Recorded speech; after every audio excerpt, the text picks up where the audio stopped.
Welcome to Keyword Soup, Magic the Gathering podcasts. We have the script. We have a script? Here you go. This is Keyword Soup, a magical... This is Keyword Soup, a magical gathering podcast with casual magic fans. And just you do it. I suck at this. Still not there. Still not it. This is Keyword Soup, a casual magic gathering podcast about all kinds of things related to the game that we love.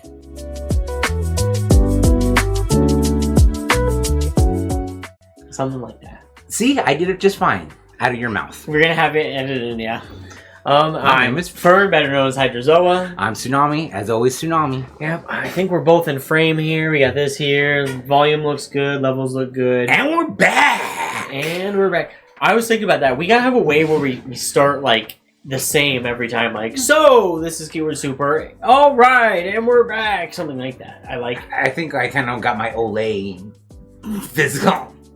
You're gonna clap every time. Olay! That's how they know it's the beginning of the episode. But that'll be for video only. The audio listeners are going to need some sort of little tidbit to know that they have dove into the bowl. Audio listeners, just imagine arms wide spread, a clap, and then an Olay. That's what you're seeing. That's what you're seeing in your mind palace. And that now lives there. Sue dancing around in your mind palace. So, Fern, what are we talking about today? Well, it is July. We are halfway through the year, and we did for Q1, like we're business CEOs or something, we did a Q1 review. We looked at how Q1 went, set-wise. There was also some secret layers we talked about, but I don't know how much ancillary product we're going to talk about today, just to try to, maybe we'll go quick over it, but we don't want the episode to be crazy long. We're trying to keep these shorter to try to save you time, save us time. Do everyone a win-win. Q2. Today is Q2. We're halfway through the year, so we're going to do the Q2 review. Which means that we're talking about Secrets of Strixhaven, Marvel Superheroes, maybe the Goblin Storm release, or debacle of a release, maybe the other secret layers, like the Garfield one we both liked. Mm-hmm. I did really like that, Counterspell and the Dark Grit. Those were both pretty nice. But we talked about those in previous videos, both of those things. Yes. So I don't know if we're going to talk about them at all, just to maybe acknowledge that they're a thing that happened. Let's do it right now. Secret Lair had Garfield, and then Secret Lair had the Goblin Storm deck, which was kind of... I'll go B+ on Garfield, and I'll go D- on Goblin Storm. Nearly a fail. Was that because of the cards themselves? The cards themselves, it gives it an A, but the release amount and price, and then the secondary market and everything that happened, all of that just brought that down to nearly failing. Yeah. Nearly a failure all around. In fact, it basically is a failure all around. Mm-hmm. But then the Garfield Secret Lair, which I thought was going to sell out, it was still available when I looked a couple days ago. A couple days ago I looked and it's still sitting there. But some stuff out. So there are things that happened. Mostly we want to talk today about Secrets of Strixhaven, Marvel Superheroes, which again, let's talk about the fact that we're halfway through the year. There's been 6 months. There's 4 sets. We had 2 in Q1 and 2 in Q2. So at least in the next 2 Qs there's only 3 sets. It'll be a little bit lighter. This just is crazy that we have 2 whole sets to talk about today. What'd you like about Secrets of Strixhaven? Secrets of Strixhaven. Well, one thing I will shoot out the gate is what brought me into Magic initially was the card style and the card art. Okay. One thing I did like was the mythical archives, where a lot of those arts, even the cheap 30-cent cards, some of them had really cool looking art. So cool. I love the mythical archives treatment. As far as our art style, a lot of the mythical archives were just top notch. The Japanese versions, all top notch. Out of the gate, I was excited. I was I love this set. I love the themes, and it was the Magic Con Vegas set, so I was really hyped, getting ready for it. Got my deck, and I was so hyped to play it. I played it a bunch of times, and then we haven't really been playing a lot since, so my excitement's kind of waned. And then also, I only just got my bundle a couple of weeks ago, because you were able to pick it up at the shop, and it's only because it's the one that I canceled because it took them so long to get it. I was just oh, I'll just get it whenever I can get it. It was they got them in. It was a week or two after you canceled yours, and they was sitting there. And I'm just like, I that's when I could tell they loved me at that shop. Right. That it's just like, I mean, is it possible I could just grab it? And they're like, oh yes. I mean, I am giving them money, so I guess they went. Right, you didn't just grab it. You did buy it for $50. Yeah. But it was pretty sweet to eventually get it. Mm-hmm. But like by the time I got it, it was like, bro, Marvel Superheroes is coming out in a couple weeks. It was like a week or two before. Yeah, Marvel, it was very recently. Yeah. And then, like, I opened the packs, and, like, the cards weren't even that great. It wasn't as exciting anymore anyway. Mm-hmm. And then, the other... That's a ding. The Codex bundle, I guess, was late to some people in some locations, some regions. So that's a ding. And then, gameplay... What do you feel about the mechanic of prepared spells? I like it. I don't like how everything has to be formatted the same. So, like...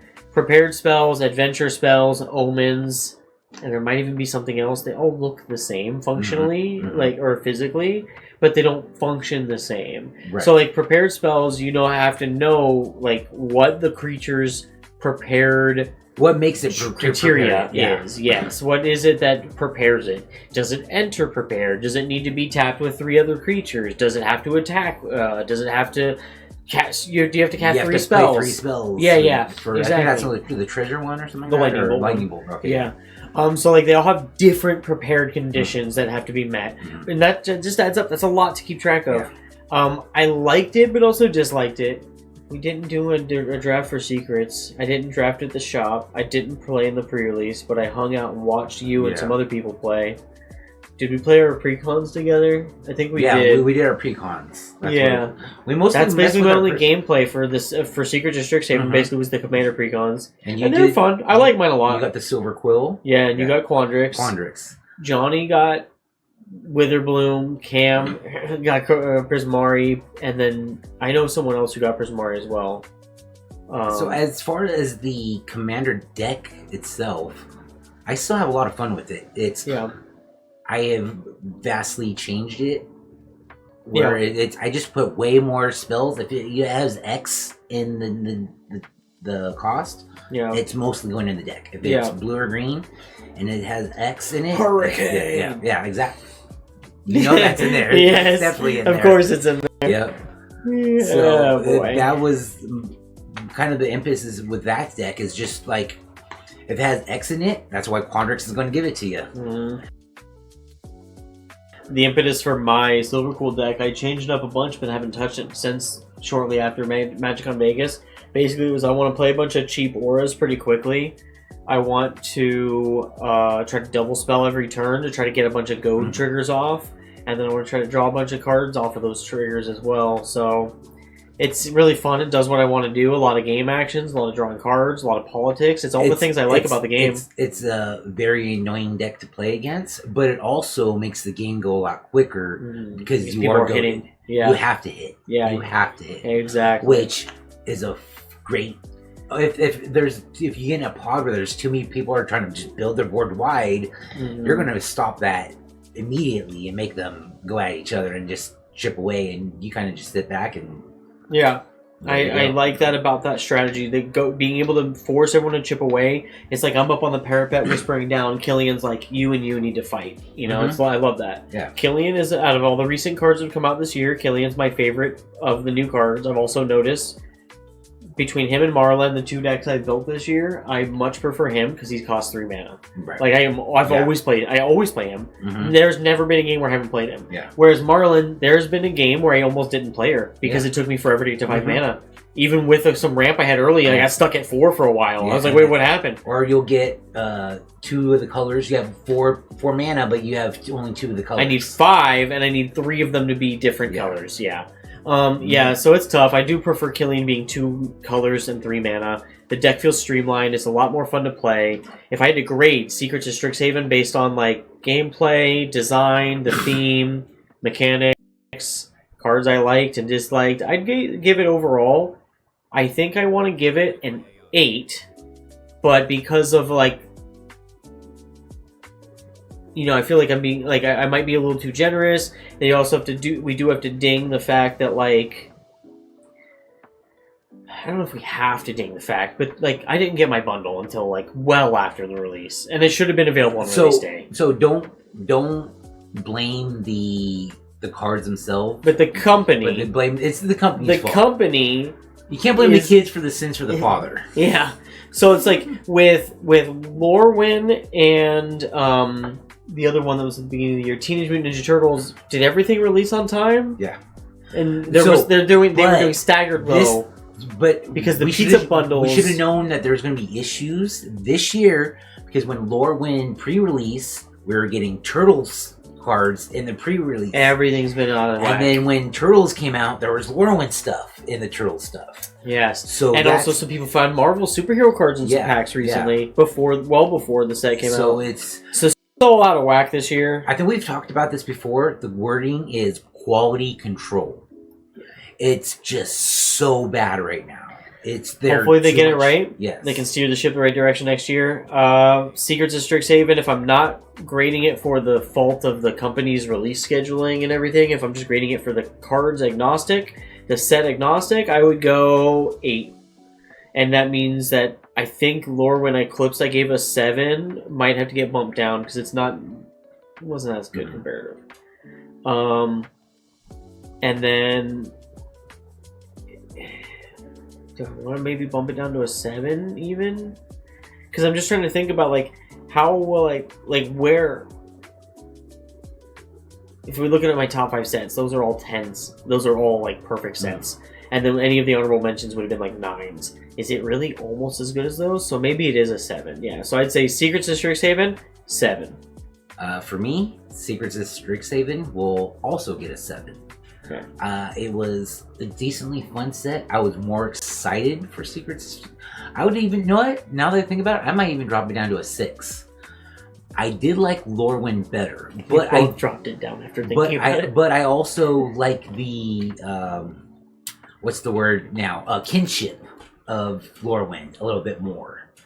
Where there's still more kinship based and more like... And the creature types are cool and matter. Yeah. Whereas in this set, in Strixhaven, the creature types don't matter per se. It's the abilities of the schools that matter. It was more of... So let's see. Like, Lorwyn, I would say, is the sports teams. And then Strixhaven was the academics. Okay. Where Lorwyn, it's all different tribes, different teams, and doing stuff, trying to do a goal. Where Strixhaven is just using the knowledge of what you've been given. How much of your excitement came for Lorwyn, that Jim Henson puppet video? Oh, because I was super hyped for Lorwyn. Then we look at Strixhaven. I watched that trailer. I actually remember actively disliking the trailer for Strixhaven and thinking that I'm like, this is not actually a good look. I'll put it this way. I forgot that the Strixhaven had a video, and I watched it. I'll put it that I watched the Lorwyn one multiple times. The Strixhaven one I watched once. Until you mention it right now, I had totally forgot that Strixhaven had a video. That little frog thing that went in the library. Yeah. And I watched the whole thing, and I was like, cool, but nothing like one light, in and out, one dark, right, yes, two worlds apart. Yes. Yeah, that one was sweet. I loved that one. Please don't sue me, Mr. Henson Company. Jim Henson's estate. Is he dead? Yeah, okay, yeah. Jim Henson's estate, please don't sue us. That's tenuous. Side note, he passed away after the original Ninja Turtle movie. Oh. And it was like, the original Ninja Turtle movie was like one of his last The last things he did? Yeah. Why? And we're back! And now Marvel Superheroes. Woo! I'm gonna rate crazy low. Like, let's start talking what we liked. I like that the comic book cards look cool. What I disliked, basically everything else. And I'm not just being harsh because it's UB. Like, literally, I don't like the mechanics. They seem poorly, haphazardly thrown in there and thrown together. Some of them feel like they're poorly thought out, poorly designed. Specifically, Power Up just feels so clunky. Power Up just is not it. You get a bonus that you can only use once, and not every power-up ability for every character is like adequate for its character. Right. some of them are like power up and you like just get massively stronger, or you get incrementally stronger, not even massively stronger. Yeah. Some of them it's you're paying 7 mana to get 2 +1/+1 counters. Right. And it's like, excuse me? Even if I'm reduced by the 4 I just played, you're telling me I spent 4 plus this 3 to get 2 +1/+1 counters? I spent all of my mana for the turn to make my creature a little bigger, and then it just got whatever their version of Doomblade is in this set. And then they have something like Stature, where it's like a 1/2. It can't be blocked if its power is 1 or less. But that means it's going to take you 40 turns. In Commander, 40 turns, and limited 20. 21 turns if she is your commander. Oh, yeah. There's also the Mailman that can't be blocked. Yeah. And he's like Stan Lee, isn't he? Yeah. So another thing I disliked is we talked about this earlier, but in case that gets cut, I dislike that some of the cards don't have the rules reminder text. Like the comic book Thanos that we looked at doesn't have that paragraph of rules reminder text for power up. So you don't know that it can only be activated one time, and you don't know that its cost is reduced by its casting cost if it entered that turn. You have to have the original art. The original printing of it has the rules reminder text, and it should just be every printing of it just gets that. I don't know why they do that. So I think that's kind of what I was getting to earlier. Is I think a lot of just generally, I feel like a lot of it is it's not necessarily the mechanics or the card information. It's that it's UB that you're being thrown. Now I will agree. Part of it. We don't need 7 Iron Man, 14 Hulks, 8 Iron Man. Sorry. Yeah, it's this set. This set. This is the worst set of my life so far. The fact that I today pulled a Spider-Man that is a brand new Spider-Man from in Marvel. That it was in the Marvel. That's right. Set. There's an extra one. How many sets are we gonna get a Spider-Man in now? I bet that we're gonna every Marvel set is gonna be because everybody gets one. No, Spider-Man saying because I think if I'm not mistaken, next to Mario, Spider-Man's the most recognizable character. Excluding Shaquille O'Neal. So after Mario... I don't think that was very funny. I think you need to go away. Oh no, Karl Malone say... I was doing a Shaq but Karl Malone impression. Yes, you were doing Shaq as Karl Malone. So Marvel superheroes, another thing I disliked about it, if I'm being honest, not just critical, another thing that I disliked about it, I don't know if it fits. Like, I love superheroes. I love superpowered characters. He's basically Mr. X. Him and Professor X have the same powers. The only difference, it's a story I've connected with. I haven't connected with Professor X. Can you explain what this guy does? Because you've been talking about Charles Xavier this whole time. You're right. He does the exact same thing, doesn't he? Except Charles Xavier has a cool bald head and a wheelchair.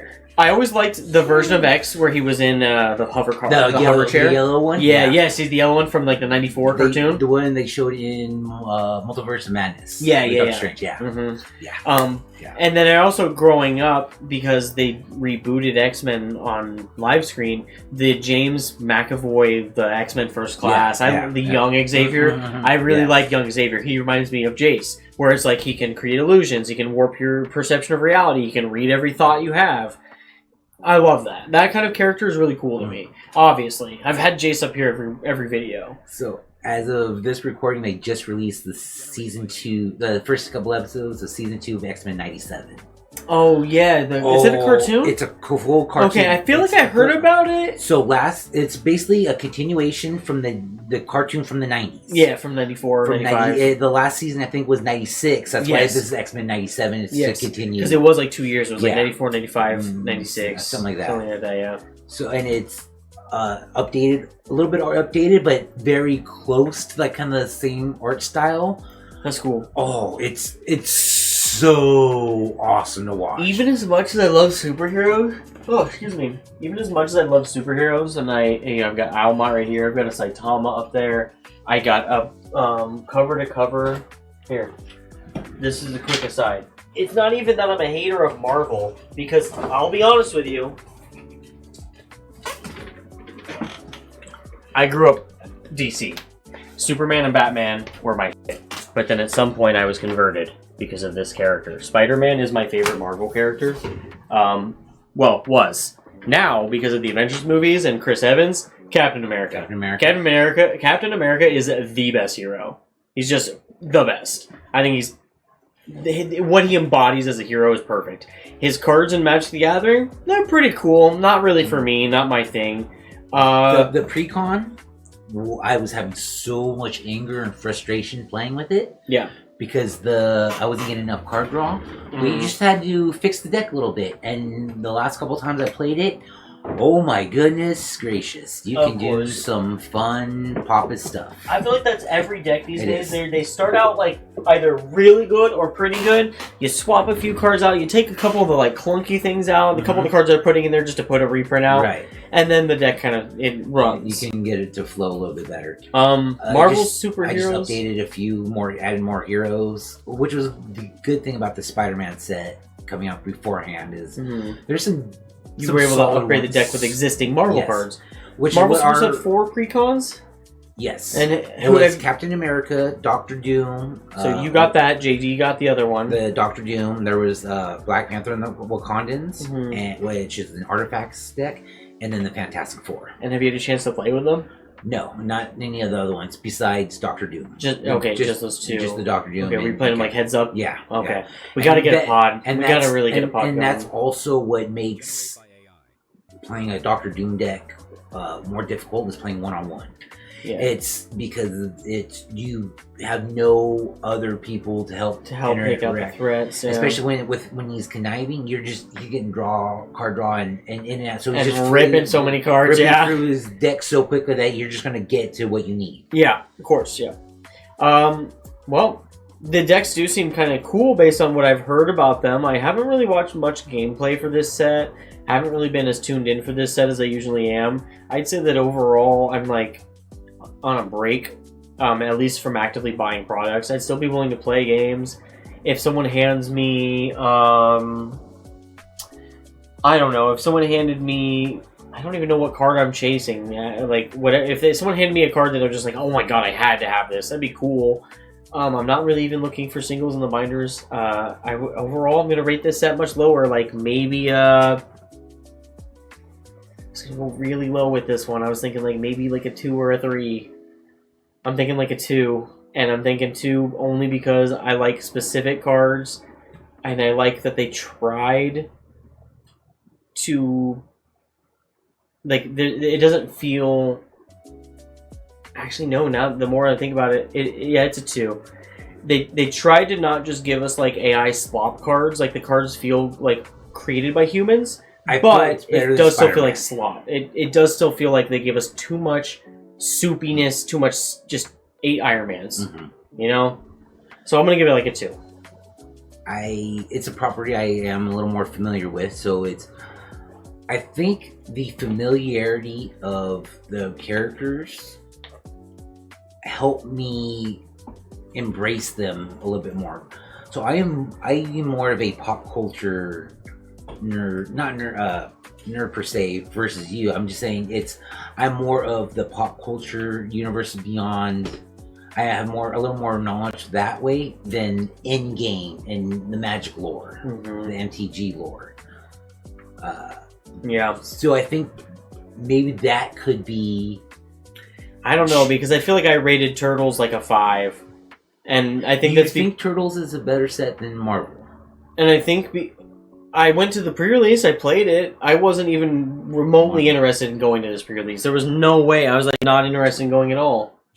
And like that was also just because you're just in general you've been lower on the game. I think like each UB set that comes out, I'm getting like Final Fantasy. I rated very high, and then everyone since then it's been literally stepping down. Because you look at TMNT and then look at the Avatar set before that, they're both, I think, significantly better. But then Spider-Man was way worse. It was like they dropped way down, then went back up a bit. So I think Marvel's far superior than Avatar. Okay. I didn't like the water bending. I don't like the bending aspects. I think Earthbending is just so good of a mechanic. Earthbending carries the set. Earthbending is very good.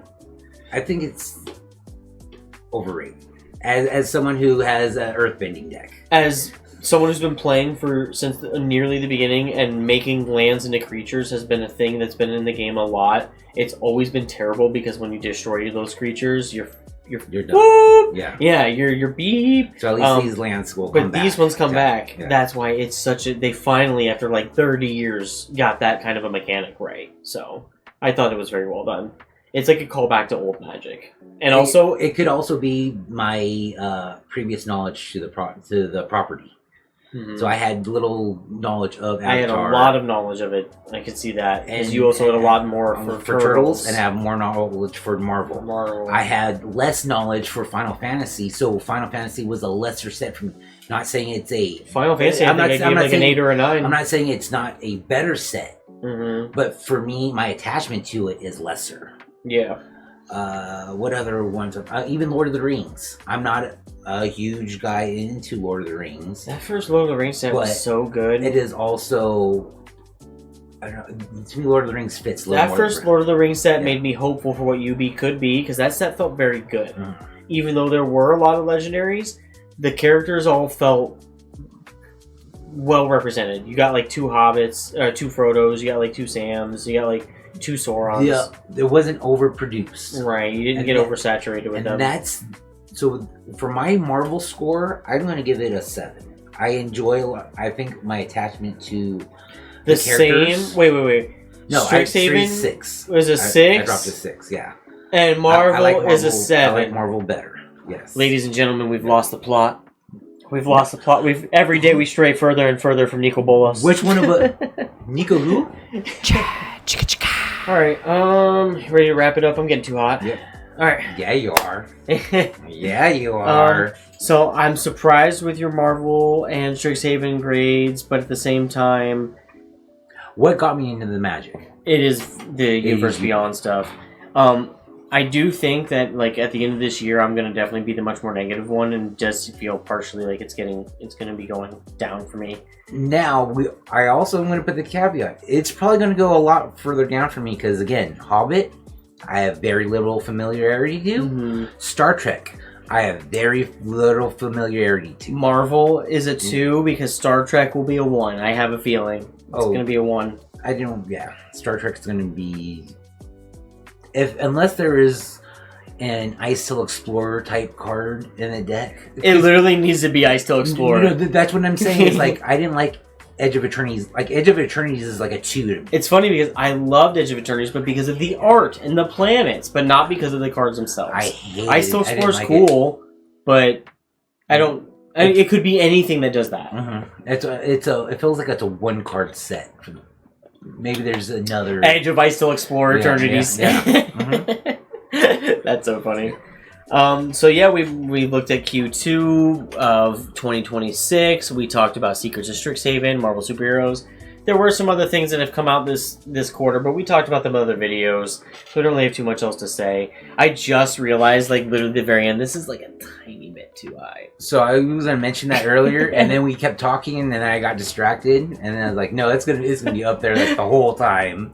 I literally just noticed. I'm just like, is that a little higher than normal? I think I bumped it or something during my call earlier. Yeah, I was saying, no, because it was already face down, and then you flipped it up, and then when you did, it was just up. So it was just, oh, damn it. It's all right. It's because of my previous call. Take 2. Take 2. Welcome to Talk Soup, everybody. I faint from you to the heat. Welcome to Talking Soup. That's not the name of it at all. Welcome to Keyword Talking. I did say Talk Soup. I called it Talk Soup on. That was a good show. I love that show. Alright, legitimately, I'm getting really hot. It is too hot in here. I'm overeating. This has been our Q2 review. Q2, I honestly feel like it's looking worse. I do think Secrets of Strixhaven kind of carried, but you would say that Marvel Superheroes kind of carried. And we'll just leave it at that. I've been Fern, better known as Hydrozoa. I'm Tsunami. Avengers! Assemble. Assemble. That was the best part of that movie. Yeah!